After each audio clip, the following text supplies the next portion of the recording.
Orang Indonesia yang tidak punya paspor ada 85% penduduk. Tahu artinya? Bahkan dari 15% yang berpaspor, terbanyak tercatat hanya paspor haji. Artinya apa kira-kira? Demikian awal pembicaraan dibuka oleh sahabat saya yang jadi menteri saat ini. Kita lanjut. Orang asing masuk ke Indonesia paling banyak tercatat adalah sekitar 9 jutaan orang per tahun, di mana length of stay-nya tinggal di Indonesia di bawah 3 hari. Artinya, dari 9 juta tersebut 40%-nya adalah orang yang sama bolak-balik keluar masuk Indonesia. Artinya apa? Betul, artinya belum banyak orang mancanegara yang memanfaatkan wisata ke Indonesia. Kebanyakan bisnis trip. Bagaimana membuat lama tinggal length of stay menjadi lebih dari 5 hari dan spendingnya per orang wisatawan asing lebih dari $500 per harinya. Dan pebisnis spendingnya lebih dari $20.000 per hari karena belanja barang-barang untuk usaha. Kalau menjawab pertanyaan di awal paragraf tersebut, maka sesungguhnya 85% warga tidak pernah melihat apapun kemajuan negara lain seperti Tiongkok di mainlandnya, kemajuan Hong Kong, Singapura, Dubai, London, New York. Itu baru sisi kotanya. Belum lagi dari sisi wilayah industri dan usahanya. Pusat bisnis hulu, heavy industry, high-tech industry, digital IT industry, Silicon Valley, military industrial complex, farmasi industrial complex, food estate, dan lain sebagainya. Juga dapat dipastikan buku yang dibaca, informasi yang diterima sebatas kulit dan covernya saja. Ditambah lagi pasti tidak pernah berjumpa kaum bilioner properti atau properti mogul, whaler, bilioner Wall Street, venture kapitalis, bilioner entertainment, bilioner sport, bilioner heavy industry, bilioner food industry, precious metal bilioner, dan ratusan bilioner dari berbagai bidang usaha.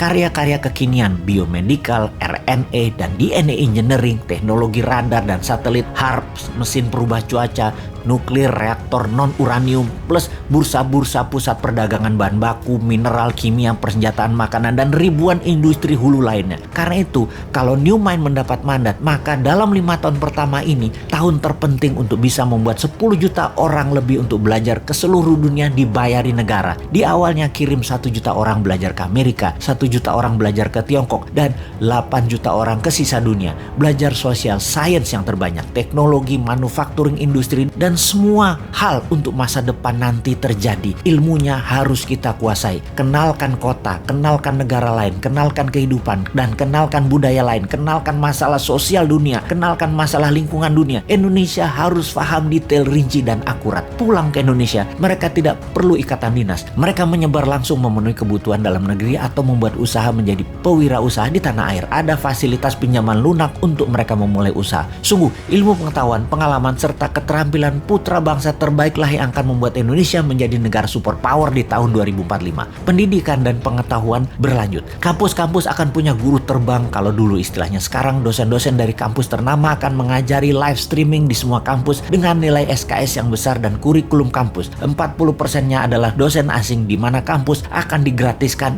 dan ditingkatkan kapasitas laboratorium serta tempat praktek menjadi 3 kali lipat dari sarana saat ini. Diharapkan dengan pendidikan di tingkat pengetahuan, keterampilan putra-putri bangsa Indonesia bisa menjadi kompetitif dengan ilmu terbaru, dengan ilmu kekinian, dan bisa mengadopsi masa depan dengan cepat. Ditambah lagi, tinggal di negeri orang akan membuka mata akan wilayah yang livable, yang sehat, suasana serta fasilitas yang akan diambil yang terbaiknya, yang akan dicocokkan dengan budaya lokal Indonesia, membuat masa depan eco-living Indonesia adalah yang terbaik di dunia. Setelah membuka wawasan dan menambah ilmu, di mana mereka nanti berkarya sekembalinya ke tanah air. Indonesia akan memiliki 30 kek kawasan ekonomi khusus dengan luas rata-rata 3.000 hektar. Setiap kek akan memfokuskan pada beda-beda produksinya di setiap daerah di mana bisnis tersebut berada. Kita menargetkan setiap kek akan menampung 1 juta populasi, di mana saat ini kita sudah punya kek seperti Jababeka. Jababeka ada 1 juta orang hidup di sana, dan kawasan ekonomi khusus Jababeka GDP per kapitanya saat ini adalah 8 kali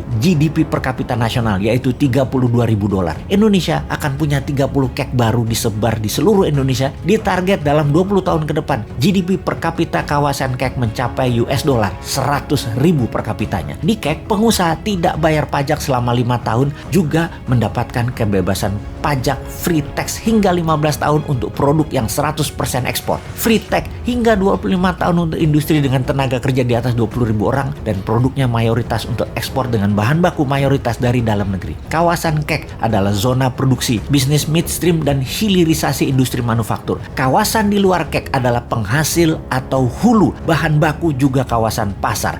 kita jelaskan agar lebih paham lagi dalam ilustrasi yang sederhana. Tiongkok adalah negara produsen. Indonesia adalah negara sumber daya alam, sumber bahan baku produksi. Indonesia dipaksa atau didesain jadi negara pasar finish produk Tiongkok. Bukti negara pasar. Transaksi Indonesia dengan Tiongkok, Tiongkok surplus alias Tiongkok untung. Jadi sekali lagi kita rangkum. Bahan baku SDA Indonesia dikeduk, dapat harga murah, finish produk dibalikin lagi ke Indonesia dibeli dengan harga mahal banget. Negara tengah Tiongkok itu untung. Dia pegang modal, teknologi, dan finish produk. Indonesia yang punya sumber bahan baku dikadalin, dibeli Tiongkok dengan harga murah, lalu balik lagi dari hasil akhirnya dengan harga tinggi. Sudahlah, karena bernegara saat ini geblek dan rakyatnya diganjel pakai info-info buzzer. Jadi nggak paham kalau Tiongkok itu kuasai hulu, mid, dan hilir. Kita yang ambiar. Jadi ke depan kita bagaimana? Ya seperti usulan di awal, buat kawasan ekonomi khusus, pakai printing money pembiayaannya. Kayak zaman Newman nanti adalah bagai Tiongkok yang kita geser ke dalam kawasan. Bahan bakunya dari dalam negeri, dikelola di dalam negeri, hasilnya untuk dalam negeri dan ekspor, itu baru jenius bernegaranya.